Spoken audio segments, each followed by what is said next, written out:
Hello students and welcome to the mergers and acquisition model 6. So today we will discuss the last topic, that is the last model of mergers and acquisition. So very interesting topic that we come across in the model 6, that is corporate restructuring.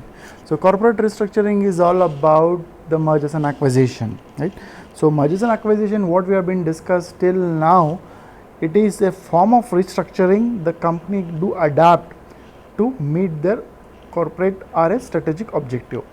Let's discuss in this topic today. We'll discuss about the concept of restructuring, reasons for why the company goes for corporate restructuring, and the different forms of restructuring.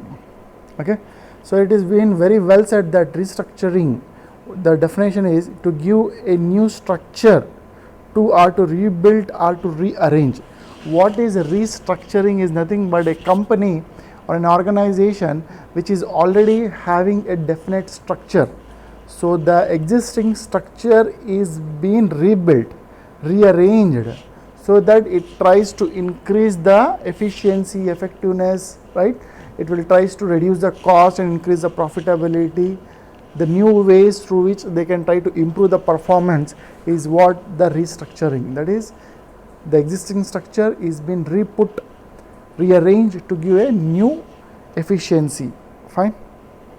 So any business would like to grow, right?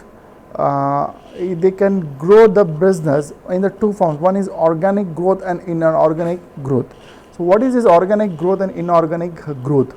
A company is said to be growing organically when the growth is through internal strategies without changing the corporate entity is called an organic. Internally they are trying to expand the business without looking for any external source of combination, external source of amalgamation, right? So that is by building the business on its own, that is from the scratch, is what we call as a organic growth of the business.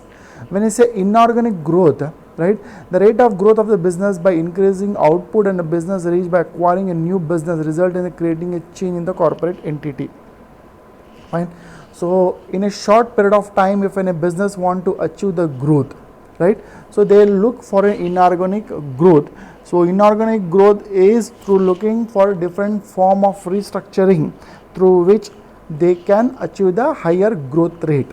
Organic is a very long term objective, whereas inorganic is in a short time, very short period. If you would like to achieve the growth, abnormal growth is what possible in a inorganic growth. If you just look at case of like Mittal, right, so in a very short span of time he became the largest steel producer of the world, is just because he followed an inorganic growth path where he started acquiring the SIC units, right, large expansion in the globally in form of like mergers and acquisition, and achieved in a growth, abnormal growth, and achieved the market leader in the production of the steel. That is an inorganic growth.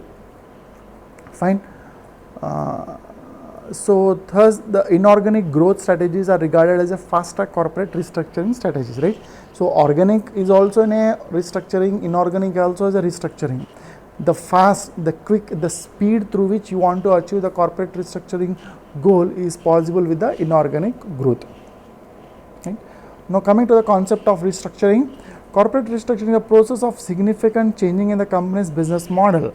What is company's business model? Company have a different product category, right? So if you look at the company's product category in the form of like BCG matrix, right? So they have a different product category in the different BCG matrix. If we just put up, right? So it might be star, it might be cow, it might be dog, it might be question mark.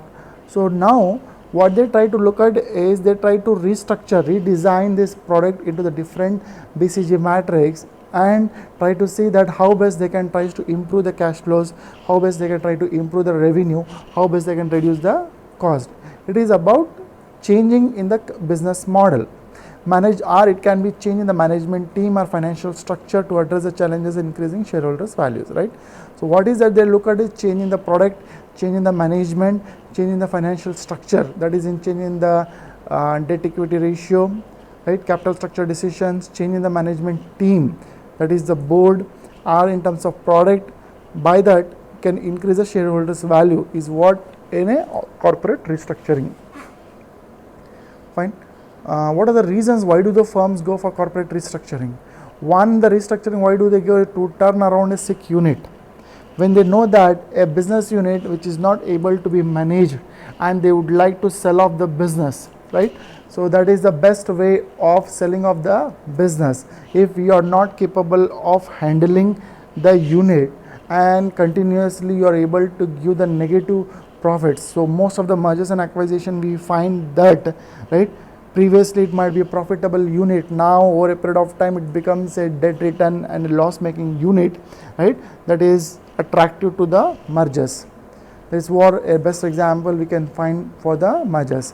To prevent a unit from becoming sour, or the possibilities are where still the unit has not become a sick, right? So they look for a better partner who can acquire the unit and try to convert the weakness of the target company into the strengths of an acquiring company. That is the reason why the firm go for restructuring.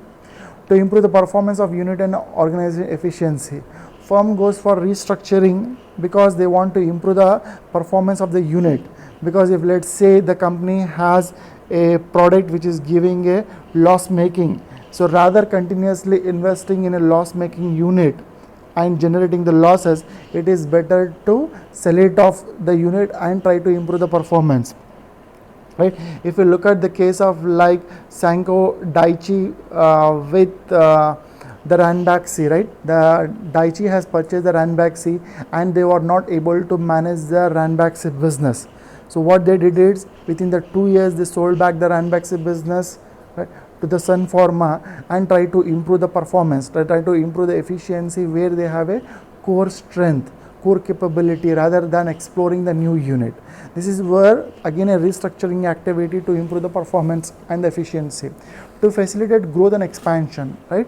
It is from the point of acquiring firm where the firm looks for restructuring, it would like to expand the business into the different country. That is from the point of like Sun Pharmaceutical, if you look at the deal, right, the Ranbaxy and Sun Pharmaceutical, it is where the Sun Pharmaceutical want to expand the business in US market or developed markets.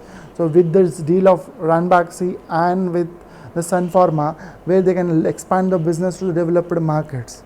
Even you look at the case of HUL acquiring Horlicks and Boost, right, it gives the expansion to the new product category where HUL has no dominant position in these categories. To influence management control, the other thing what is required the corporate restructuring is to bring the management control, right? So because the existing management, existing board or existing directors or the managing directors are not efficient, right, they try to influence the management control and bring the new change. Lack of resources to stay in the market. The other thing is they don't have a resources, input resources, it might be a manpower or the raw material to stay in the market. If you look at the case of like Tata Chorus, why the Chorus is sold to the Tata is because of they have a lack of resources or the input price is very costly for the Chorus to acquire the raw material. That's the reason why the Tata has a strength in the raw material, or they have access to the cheaper source of raw material. That's where they look for restructuring of selling the business with a company who has an access to the cheaper source of resources. Domestic or overseas market opportunities. The other reason why the firm go for restructuring is looking to become from local to a global company, right? These are the reasons why firms go for restructuring. Coming to the forms of restructuring, we put the different activities of restructuring into the different categories. Broadly speaking, we can categorize into the 4 different categories. In simple, we can categorize into 2 categories. Now with the advanced thing, we can try to classify this into the 4 different categories. One is expansion, where a firm, acquiring firm, tries to acquire the target company and they look for expansion of business from the global or from the product category or from geographical expansion or from the product expansion, right? That is from the mergers point of view, an acquiring firm look for expansion of the business. Contraction, that is from the target company's point of view, where they want to sell the business or sell any of the unit of the business or sell any of the assets which they are in need of the cash. Nowadays you find any alternative days you look at, there is a lot of corporate actions saying that Reliance sold its tower to the competitor or to the global telecom companies because they want some cash to be realized or to meet their debt. Even we find recently the Reliance Jio has sold some of the stake, that is 9.99% stake to the Facebook. It is about like contractions, little bit selling of the stake. Then comes corporate control, right? So corporate control is trying to have a control over the ownership or over the business. Then change in the ownership structure. These are the 4 different forms of restructuring. Now let's look at each of this. First is expansion. Under expansion, mergers, acquisition and takeover, we are very familiar. Tender offer, joint venture, strategic alliance or franchises are the forms of corporate restructuring in the form of expansion. So more detailedly we will discuss each of this in the coming slides. Then under the contraction we will be discussing more detailedly about like demerger, reverse merger, divestitures, spin-off, equity carve-out, split off and split up. So again we will be discussing more detailedly each of this in coming slides. Coming to the corporate control, we discuss about buyback of shares, proxy, context. Then under change of ownership, exchange of shares, share repurchase, right? ESOP plan, delisting, leverage buyout and management buyout, followed by master limited partnership.